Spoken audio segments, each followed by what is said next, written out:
Assalamualaikum. For this first question, patient complained of intermittent pain of his left shoulder, uh, occasionally referral pain to the upper part of his arm, and it begins about 2 weeks ago. And then he complains unable to hold a 5 kilo dumbbell, and stiffness and soreness at the lateral side of his left shoulder in the morning and at night after work. And then he also have difficulty putting on jacket, brushing his teeth, and combing his hair. Those activities causes him pain. And then he also complains that he can hear cracking and popping sound coming from the left shoulder during swimming activity.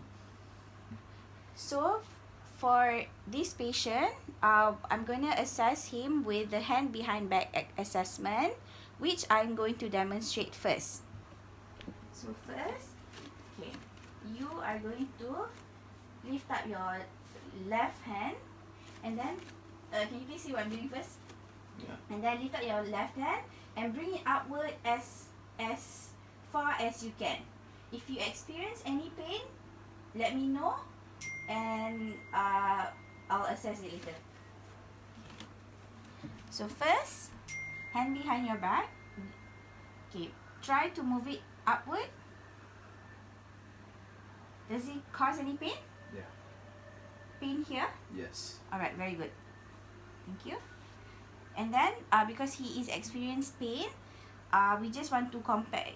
You can see that he's supposed to be able to hold his wrist a minimum up to his T10, but if he unable to do, if there's a restriction in the movement or there is pain, we need to compare with the good side, so that we have to eliminate whether it's is it his normal movement or is there any problem. So can you please do on the right side? Okay. No pain, ah? Yeah. Okay, very good. Okay. So again, can you please perform the hand behind back exercise for your left hand again? Okay. Upwards. Pain? Yeah. Okay, hold the position. So, while he is doing this, we can assess if, okay, first and foremost, we ask if there are any pain. And he said that there's pain. Pain means there's antalgic pain. And then, while performing it, we have to observe his scapula also. Is it winging or downward rotated? Because winging of the scapula indicates weakness of the serratus anterior muscle. And then if the scapula is rotated downwards, it suggests there is a tightness in the levator scapula and rhomboid, and then also weakness in the middle trapezius and the lower trapezius. So from the lateral view, we also observe his humeral head. If there is a if the humeral head there's a forward protrusion, it indicates there's a tight structure in his glenohumeral capsule. So for this patient, might indicate that he has a rotator cuff impingement syndrome, and it can be confirmed further with another test specifically for the impingement. For the second question, patient complained of intermittent pain at the right knee, and then upon palpation, we found that there is a tenderness behind his knee, and then he complains that he experienced no pain while resting, but the pain will aggravate when he kicks ball. So the kicking motion is extension of the knee motion. So for that, we will perform an assessment called alternate knee extension with ankle dorsiflexion for this patient. So first, what I want you to do is, okay, you have to lift up your knee, straighten up your knee and pull your ankle forward. So we want that motion. So we are going to perform on both sides first. Can you please do on the right side? Okay, very good. Down. Okay, on the left side. Okay, very good. Okay.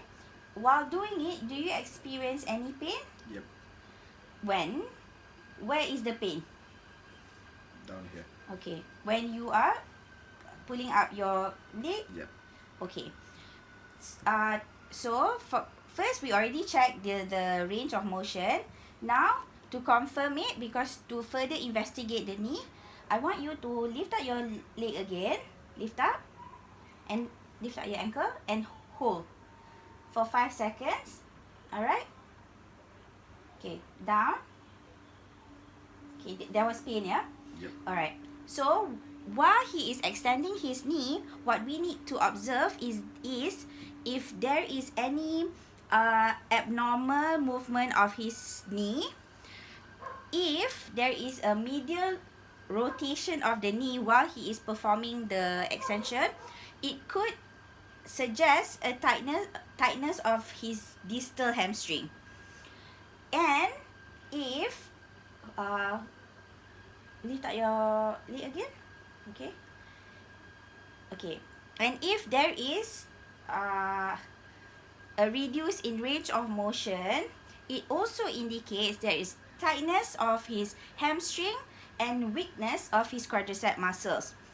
If he is unable, okay, while he is performing this, he needs to be in an upward, he needs to sit up straight and not slumping like he did just now. So while lift up, maintain this position. Okay, don't hold your breath, and then lift up your leg again and your ankle. Okay, do you feel that? Don't slump. Okay, do you feel there's more pain or restriction? Yep. Okay, down. Okay, this confirms that he's having tightness of hamstring and weakness of his quads, and because of that, because when he performs the extension with an upright sitting position, his range of motion reduces. We need to confirm it with another test of to relate his back muscles and his knee muscles. So that we will do another assessment, which is the bridging assessment. Oh, and another one. If he is unable to fully dorsiflex his ankle, this also indicates a tightness in his calf muscles. For bridging test, okay, I'm going to assess this patient first in supine lying and then asking patient to perform the bridging test. So for bridging test, I need you to bend both of your knees up. Okay, what we are going to do, please don't hold your breath. Okay, don't hold your breath. Breathe as normal. What I need you to do is, in this position, lift up your buttock.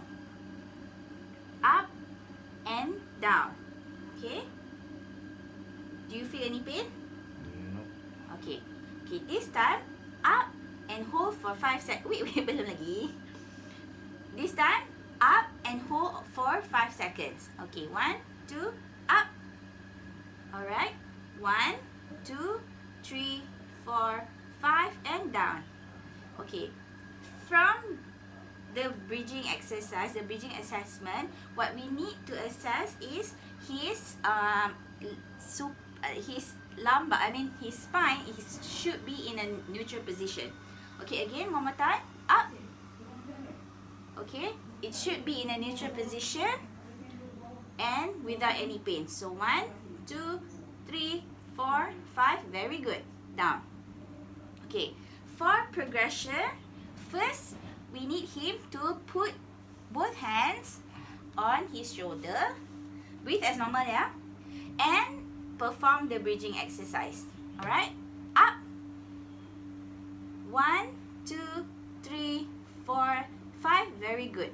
Again, we need to observe his spine position and make sure there is no increase in lordotic curvature. The spine needs to be in a natural position.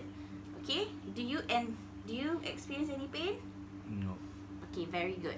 So for the next progression, we are going to do the single leg bridging. Single leg bridging means that you wait, kejap. Lift up your buttock. Okay, and then put one knee up. Okay, knees should be aligned at parallel. Okay, and hold 1, 2, 3, 4, 5, and down. Also, spine needs to be in a neutral position, and thighs has to be parallel, as in his knees has to be parallel to each other. Okay, again with the other knee, up and up. Okay, maintain this position for 5 seconds. 1, 2, 3, 4, 5, down. Okay, susah sikit Yeah. Alright. Again, we have to observe his spinal neutral position. Okay, the next one, I need you to put one knee, one leg up to my shoulder. Okay, and you are going to perform the bridging. Okay, 1, 2, 3, up. Okay, make sure that the patient's spine is in neutral position, no increase in lordotic curvature, and okay, down. And if patient is experiencing any cramping, it could indicate to tightness of his hamstring. Okay, repeat with the other side. Okay.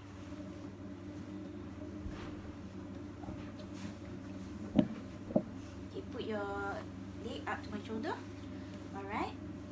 Knees parallel to the other one. Okay, and up, up.